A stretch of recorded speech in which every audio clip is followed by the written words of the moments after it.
Bonton pravi, da moraš vsako darilo, ki ga prejmeš, odviti in se nasmejati in se lepo zahvaliti. Kaj pa če je darilo res bedno? Ja, pol je pa to res zadrega.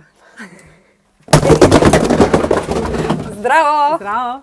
Banda Sezona daril je na višku, tudi v oddaji Osvežilna fronta in zato je z nami danes Maja Rijavec. Živjo! Živjo. Ena od idejnih vodij in organizatork izmenjevalnice bednih daril. Koliko bednih daril moraš dobiti za to, da se odločiš organizirati dogodek, kjer si jih lahko izmenjamo?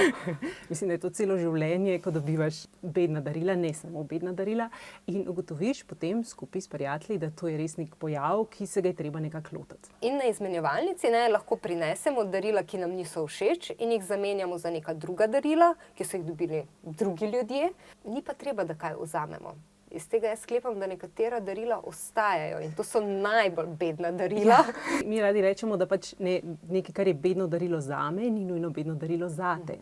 Ampak so pa neka bedna darila, ki so pa res samo bedna.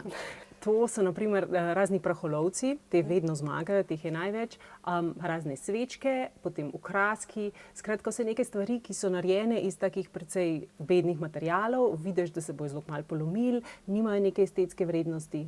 To so bedna darila. In kam ta darila potem romajo? Mi jih potem naprej podarimo posredovalnici rabljenih predmetov Kralji ulice. Sumim pa, da veliko teh bednih daril zares konča v smeteh.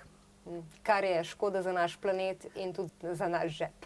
Točno to in to je ta neka smola teh bednih daril, da v resnici ne bi rabili tega narediti, realno pa ogromno stvari pristane v smeteh. Tako rekoč kupujemo smeti in to je tisti del, ki nas najbolj boli in zaradi katerih smo sploh posredovalnico bednih daril začeli. Tako da v končni fazi ne gre samo za to, da prinesemo na dogodek nekaj, kar bi radi zamenjali, ampak da se začnemo zavedati tega, koliko stvari dejansko na en kup dajemo tudi med prazniki in med obdarovanjem, ki jih sploh ne bi potrebovali. Tako je, kad ten pogled nazaj, koliko smo spet dobili enih stvari, enega materiala, ki ga v resnici sploh ne rabimo.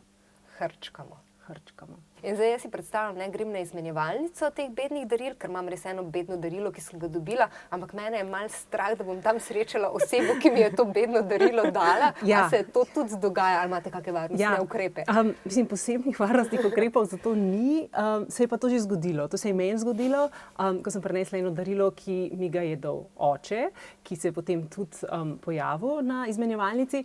Ampak v bistvu zadrega je bila tako kratkotrajna in se mi zdi, da če ne drugega, smo takrat skomunicirali velike stvari.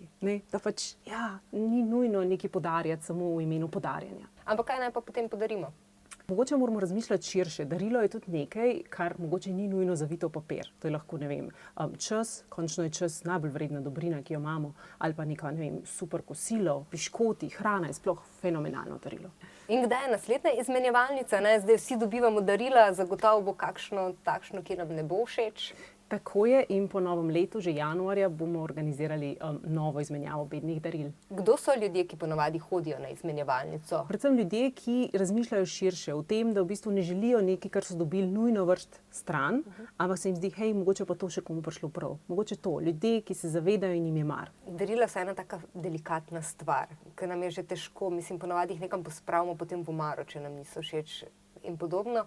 Ko ste prvič organizirali izmenjalnico bednih daril, a je bilo kaj zadržka, je bilo kaj strahu, a si bojo ljudje sploh upali prinesti? Ja, v resnici nismo vedeli, kakšen bo odziv, tako da takrat smo predvsem sami veliko nekih svojih daril prinesli ven in ugotovili smo še to, nenavadno, da v bistvu dostikrat ljudje se ne upajo neko darilo bedno, ki je, se ga ne upajo naprej dati in potem v bistvu odsedi par let v omari, pol ga pa privlečejo ven, tako da v bistvu smo začeli dobivati najprej, se mi zdi, neka res stara bedna darila. Ja. Kaj to pomeni stara bedna darila? Dobili smo tudi neke VHS kasete, recimo. To je danes kar bedno darilo. Ja, ali pa retro. Ali pa retro darilo. Za zbiratelja, Za zelo nišne, ja. Maja, najlepša hvala za ta pogovor. Hvala tudi tebi. Vas pa vabiva, da spodaj komentirate, če ste tudi vi dobili kakšno bedno darilo ali pa če ste ga kdaj podarili in čemu to sploh služi. Od spodaj komentirajte.